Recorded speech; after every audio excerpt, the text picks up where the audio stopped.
Well, hello there, folks. This is Mike Cayley7 once again on the 9th of February 2020. As you can see, I am riding. Duh!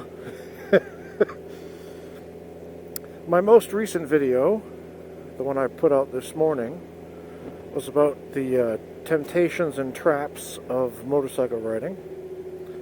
And I would like to finish that topic with the last three things. The first one is perhaps the most dangerous one for me, and that trap is anger. If you're somebody with road rage and you just can't control yourself, and you just gotta put somebody in their place, somebody cuts you off or does something stupid, tries to drive up the breakdown lane, and you want to punish them because the rules don't apply to them and they're driving like a jerk. If you're one of those, you're in for a world of trouble. Trust me, I know from experience. And luckily, I've been very successful in my avoidance of too much road rage the past couple of years, but I've had some incidents anyway. And on the bike, that's a losing proposition. I've seen videos where guys will use their get back whip, pull up next to a car that wronged them, and then, whack the car with their get back whip. I don't see that working out too well. If you get some other hothead in the car is going to win. And you're going to lose. And you're going to die. You're going to die real bad. No, not a good thing. So what do? Well, got to keep your wits about you. Don't drive angry. If you're having a bad day and you're in a pissed off mood, you might not want to ride.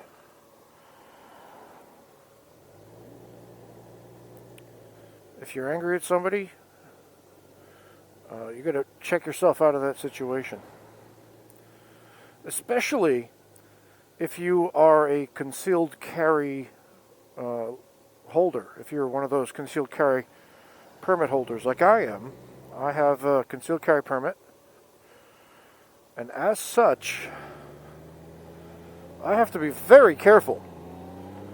If I escalate a situation at all, and then it ends up that I have to use deadly force, pull that gun out and use it, show it, man, I could go to jail very easily the rest of my life, even if I'm justified. Doesn't matter. If you escalated it, that's it, you're done.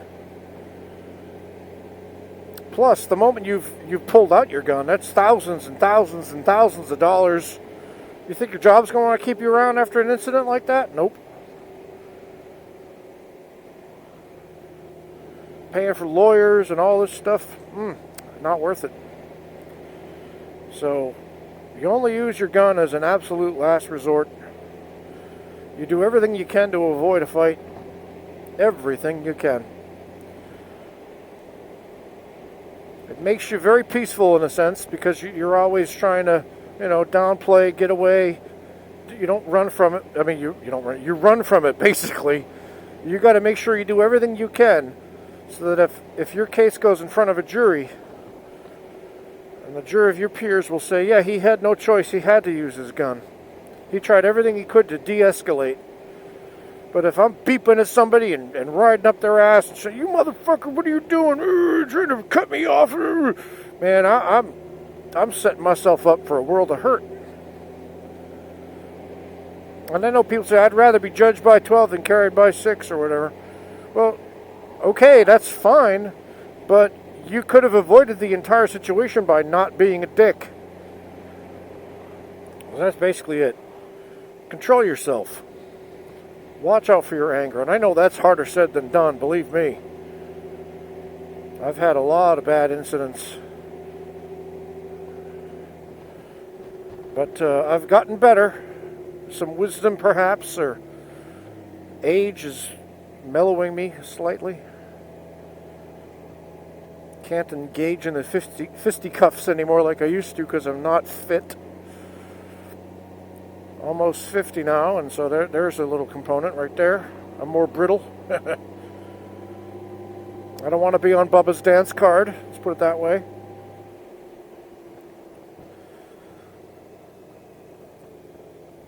So if you have anger issues, you definitely want to worry about riding.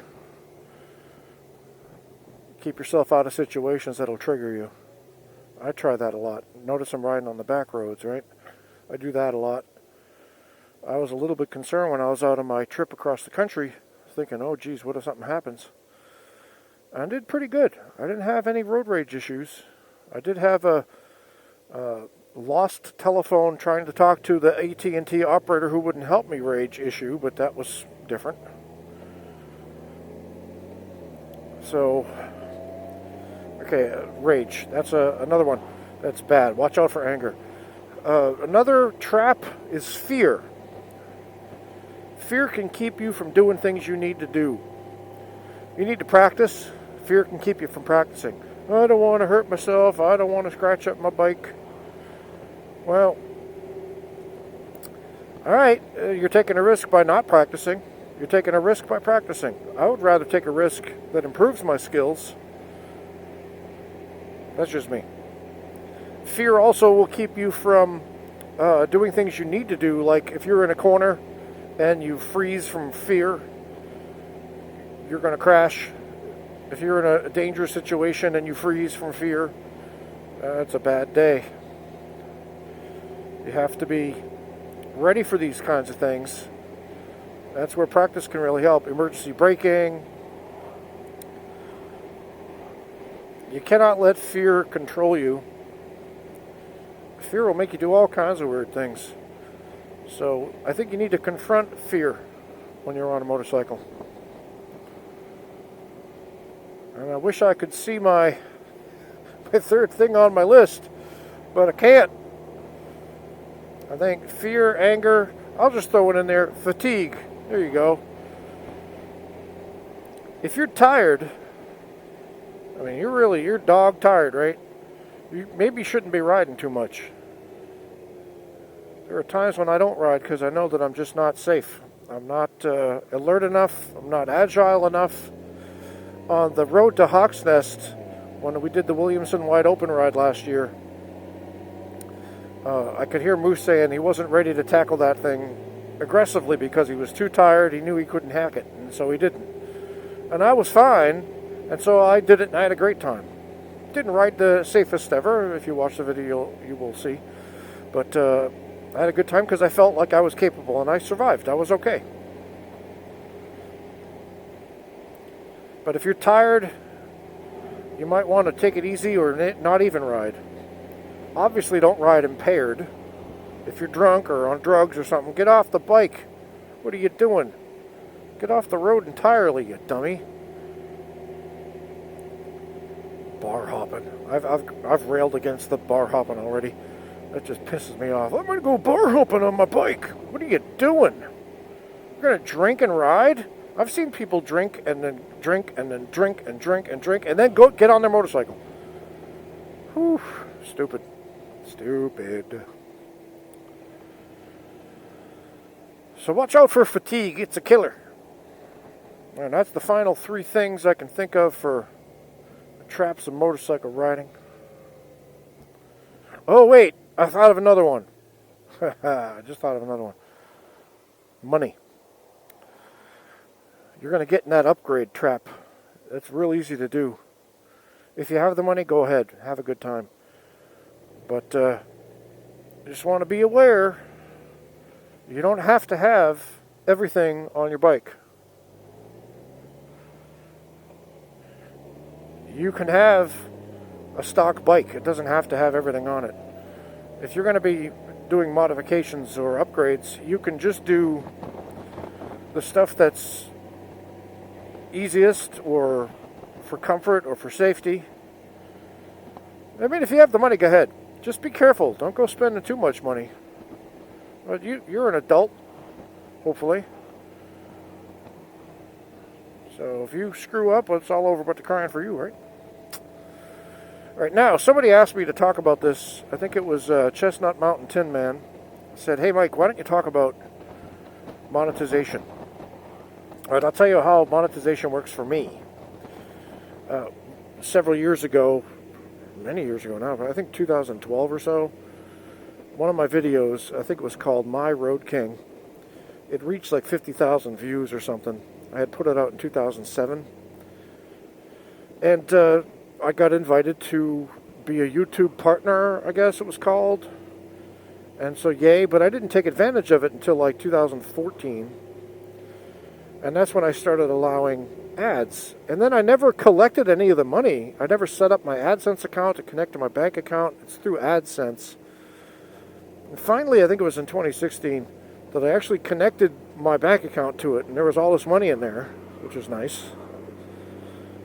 And so every time you watch one of my videos, well, not every time, but oftentimes you'll see there's a video, a little advertisement at the beginning of it.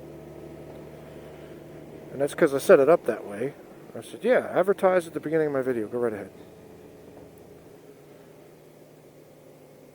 I could have it advertised during my video, after my video. So I figured, well, I'll just put it at the beginning. There you go. Skip, click, whatever. I don't know what plays. Somebody said that they saw some kind of political thing on my video. I'm like, I don't have any control over what they put on there. I have no idea what goes on there. I'm a motorcycle guy, and if they want to put motorcycle content or commercials, great. They could put in. They could sell tampons for all I care. I don't really care. As long as I get paid. Since I don't have any control anyway. And I get, I don't know, cents, like 2 cents every time. I don't even know how much it is, but I make, with my 5,083 subscribers, thank you, by the way, I make probably about $1,200 a year, something like that. Which, you know, it's nothing too shabby, I would say. I'm pretty happy with it. It allows me to defray the costs of my hobby. Camera costs, mounting systems for the cameras, you know, all that kind of stuff. It helps. Just a little bit. I got stuck in all this damn traffic. It's only 4:18, for goodness sakes. Here's one of those temptations, right? You could say, I'm going to go up that middle right there. I'm going to get on that yellow line. And I'm going to go up there and pass all these guys. And be a jerk. Nope, I'm not doing it. You're inviting trouble right there. You can get a ticket first off. Because you're not allowed to do that.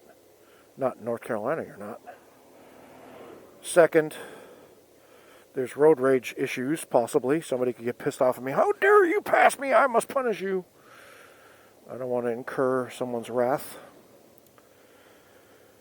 Third thing, which is some people don't realize, is that's where nails and stuff are. On the other side of that white line there, and right in the yellow areas there, that's where the nails go. And the screws and all that stuff. I stay the heck away from there. I don't want any flat tires, thank you very much. I'm going to take a right here. I got my signal on. I'm good. Watch out for this guy. Good. Watch out for these guys. Good. Anybody coming out of that thing? I don't even know what that used to be a dead end down there. I hope it still is. Okie dokie.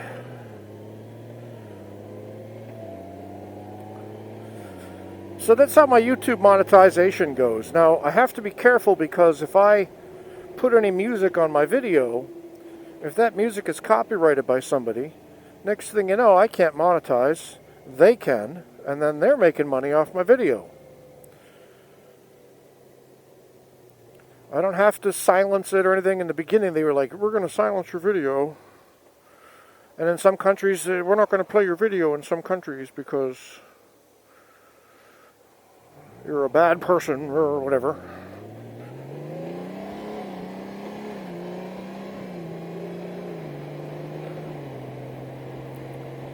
So you'll never hear copyrighted music on my channel unless I say on there, yeah, I can't monetize this because it's copyrighted music. From the YouTube music selection things, it used to be really crappy. It's a lot better now.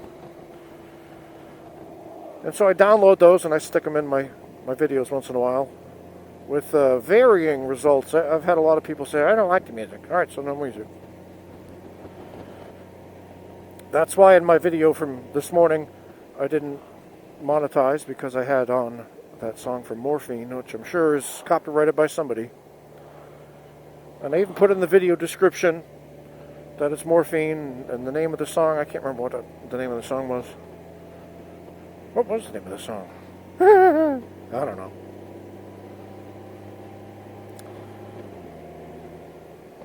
Buena, that's what it was. See, it came to me. Anyway. Now, here's another thing about YouTube. Somebody said, hey Mike, when I'm watching your videos, it'll be clear, then it'll be blurry, then it'll be clear, then it'll be blurry. What's going on? So I thought it was a criticism of my camera. Like, I got a GoPro Hero 7, and then I got the 8. I got a GoPro Hero 8. What else do you want? And I was all pissed off. And then one day I was watching a video on the computer at my job, and I noticed the same thing.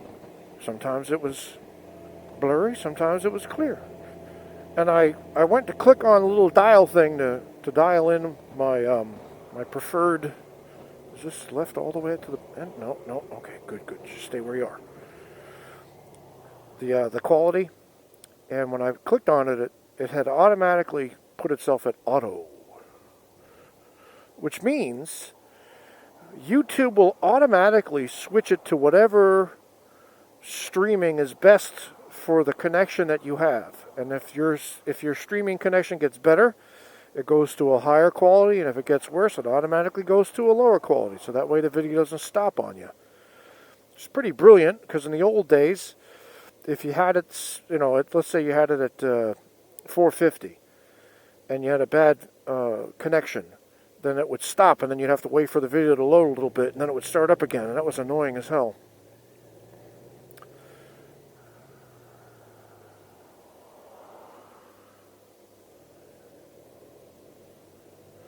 I want to go left here, but I don't want to piss anybody off. Alright, I'm risking it. I'm going to risk it.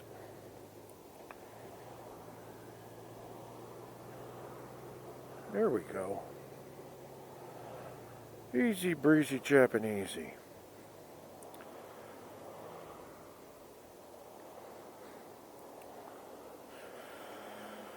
So if you notice a video goes the same way, sometimes good, sometimes bad, and the same, click off auto and click on the thing you want. Now, I've been making videos now in 4K the past couple of weeks now. All my videos are 4K. And so, I don't know if you have the streaming capability to get 4K to work. I'm at a college during the day, and I try to stream it on 4K, and I can't. At home, not even a hope for it. And I have broadband internet, so I don't know who's playing 4K over the internet, but you're doing better than I am. I'm sure there's I could do 4K, I could do 20 videos at the same time in 4K, because I got a download speed of 8 terabytes per second. Alright, good for you.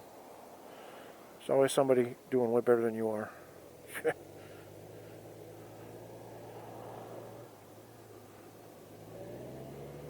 Alrighty.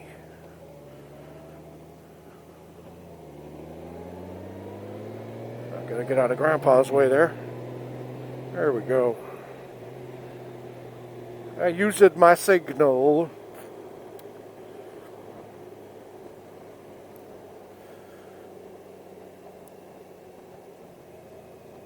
There's another thing about YouTube you may not know. If you are trying to watch a video in 4K and you're using an Apple device to do that, you've got YouTube app on the Apple device, like Apple iPhone or Apple TV, and you want to watch a 4K video, you can't. Something about the codec, Apple doesn't accept the codec that YouTube uses, so the best quality you can get on a YouTube app on an Apple device is 1080. Just so as you know. I didn't realize that. I looked it up and there it is. Now, I tried it on I have an Android TV. So I went to my Android TV itself. I didn't activate the Apple at all. And I went right to my Android TV, and I was able to get it to select for 4K, because you can't even see the 4K option if you're on an Apple device on a YouTube app. But on the Android app, I could select 4K, so I did, and I got nothing. The videos are really slow and herky-jerky, and the video doesn't match the audio. It was just really frustrating.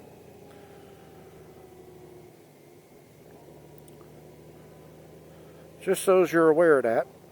Little things I didn't know and I discovered. Somebody might say, I've known that since I was an embryo, you dumb old person. Okay, boomer, even though I'm a Gen Xer. That's fine. I'm not going to escalate.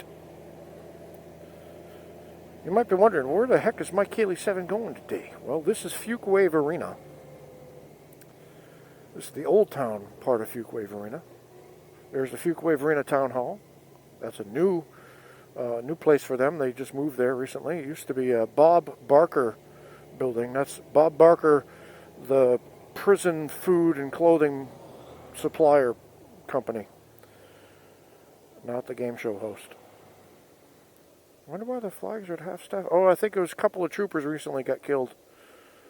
I think that's why. Very sad. Anyway, I'm going to downtown Fuquay. Going through downtown Fuquay because I got to go to Lillington. I bought a mask for my CPAP machine, and turns out to be the wrong mask. So I got to make sure I get the right mask. So that's why I'm going. I have until 5:30. I have an hour left before they close. At least that's what the iPhone says. And if it's wrong, well, at least I got a good ride in.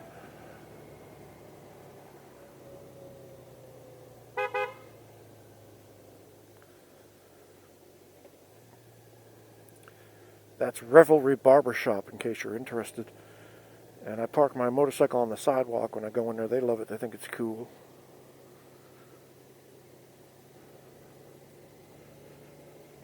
Isn't this a nice little town here? Anna's Pizzeria. There's good pizza there. This used to be the Ashworth Pharmacy. They closed down. Used to have the soda jerk thing. That was pretty cool. They got a clothier guy. There's another barber. I go to him sometimes. Shops on Main. The Mason Jar Tavern. Good food, kind of fancy schmancy food. Really good drinks in there. The Fainting Goat Brewing Company. They got a bed and breakfast over here. They got all kind of good stuff in here. This is Fuquay Springs over here.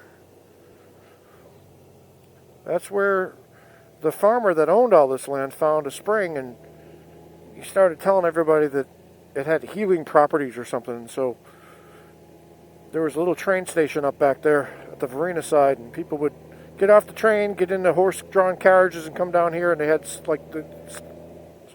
spend time in those big houses back there, the spas. And they would drink the water and bathe in the water and make everything good, like a snake oil thing, you know. That's how Fuquay was born. People look at that name and they go, what the hell? Fuquay? Fuquay?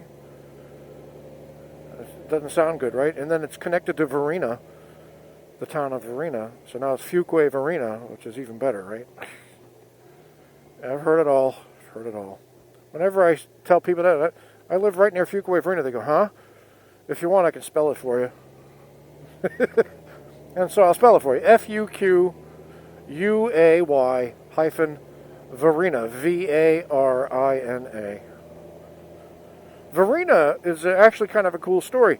There was a young lady, and she was sending letters to the troops in the Civil War, to the rebels, because, you know, this is rebel. And Confederate troops, she's sending Confederate troops their, you know, letters of support and all that. And she fell in love with one of the guys, you know, that she was writing to. And her name was Virginia. And I guess her nickname was Varina. And so we call her Varina. And then he moved here to where she was, bought all this land, or she had land or something anyway. So Varina was named after her, because that was the farm that they had. So all the area down here pretty much was like, farmer owned it, farmer named it, and then it became a town. Oh, there you go. Now I'm on my way to Lillington. I don't know why it's called Lillington. Go look it up! I'm sure somebody will tell me in the comments. You dof, it's because of bloody bloop blap. Alright, this is my Kaylee 7. I think I've bothered you long enough. I will sign off here and I'll talk to you later.